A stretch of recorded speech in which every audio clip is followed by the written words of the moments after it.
Hi, my name is Ricardo Swescom. I'm the billing practice lead here at Cavallero, and today I'm going to take you through a demo of Revenue Lifecycle Management, Salesforce Billing, and RightRev.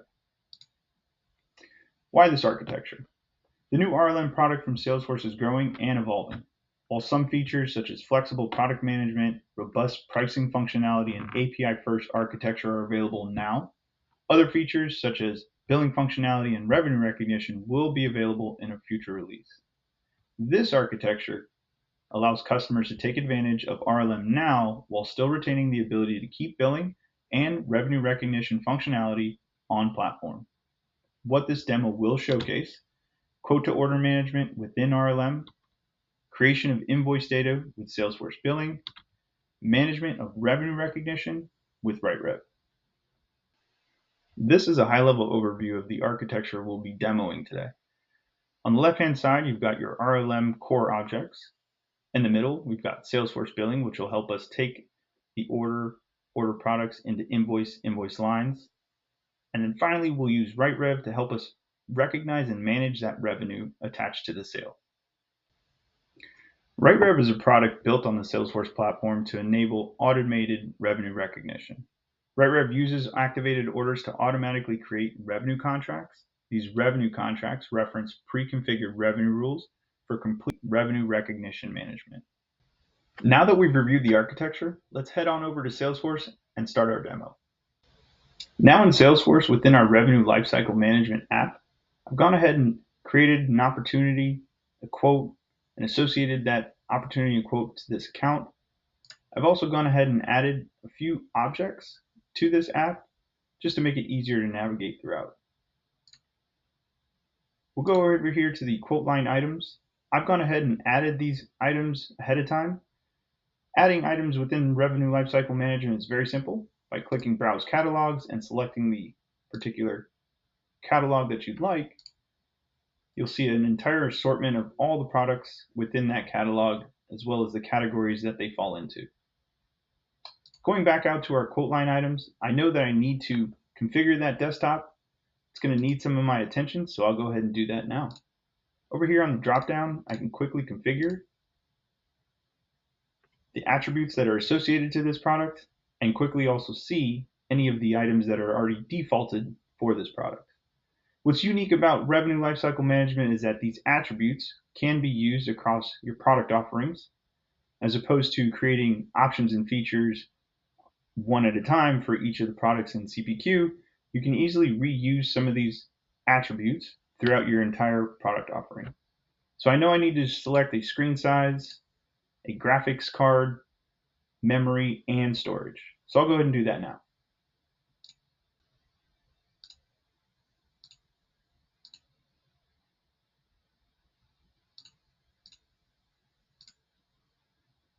Now that I've configured my product, I'll go ahead and hit save and exit. Back on the quote line items, I'm going to go ahead and simulate the sales to provisioning process, where I'll just go ahead and approve this quote, mark this as the current status, and then I'll quickly go ahead and create an order from this quote.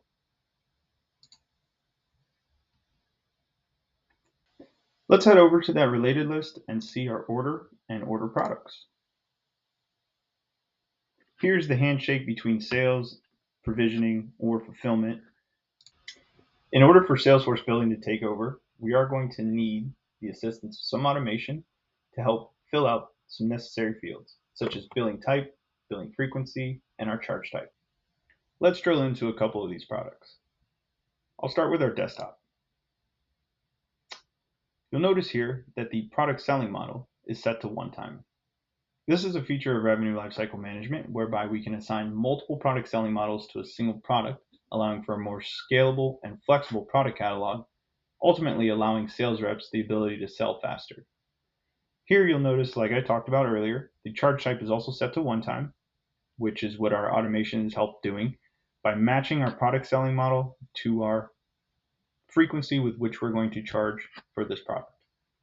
You'll also notice that our automation has helped setting the legal entity, our billing rule, and billing treatment. Let's head back over to our order and take a look at that antivirus product. You'll notice here that this antivirus product is going to be set to evergreen with a yearly. And so we're going to go ahead and set the charge type to recurring and in advanced with a billing frequency of annual. Here we're using the same automation to help assist us with filling out those essential billing fields. Now, finally, let's go back over to our order and activate it. I'll simply click on this chevron, activating it and marking it as the current status. Now, I mentioned earlier that RightRev uses activated orders and pre-configured revenue recognition rules to help create our revenue contracts. Now that our order has been activated, we'll go ahead and wait for revenue. Now that our order has been activated, let's refresh the page and see our revenue contract. We'll go over to our related list, scroll down just a bit, and you'll notice that we do only have 3 revenue contract lines. And why is that? Because these items, the antivirus and the laptop itself, are bundled within this laptop basic bundle, here within the lines, they are $0 items. So they won't actually appear on our revenue contract. Let's go take a look at one of these revenue contracts, and we'll go ahead and dive into the line details to show off some of those pre-configured rules that we talked about earlier. I'll go ahead and pull up our desktop,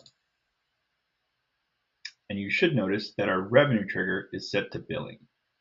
Our revenue distribution method is set to point in time, so that when we invoice for this order product, revenues should move from our unplanned amounts to our planned amounts. So you'll see here that our net revenue of $1,149 is unplanned at the current time. But when we create that invoice and post it, we should see that revenue move from unplanned to planned, and our total billed amount also be reflected accordingly. You'll also notice that the order number is referenced as well, and the order product itself. Let's go back over to our revenue contract and grab our basic bundle, and you'll notice that the revenue trigger here is set to booking, but also point in time. So these should all be planned amounts because our booking trigger is when our order is being activated. So you notice that our revenue has been planned. If we go back over to our revenue contract, you'll be able to tell quickly all the revenue that's been planned and all the unplanned revenue.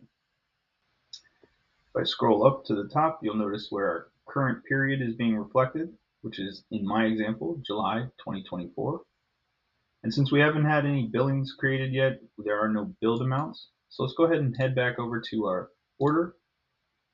We'll go over to our details. I'll scroll down and select the Bill Now checkbox so that way we can quickly generate an invoice.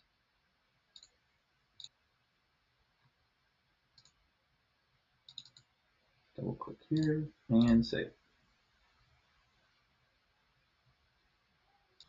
I'll just double click Bill Now, select it, and save. Once the invoice is generated and posted, we should see our billed amounts and our unplanned amounts be affected accordingly. So we've got our invoice here. I'll go ahead and head over to it. We'll post it.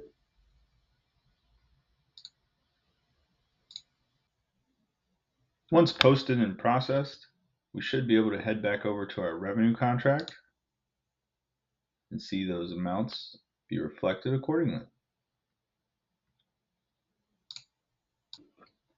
At the top there, you'll see that our billed amount is exactly what our invoiced amount should be. And now our planned revenues should reflect what we've got on our revenue contract lines. There we are. So to recap, we've gone through quote and order management.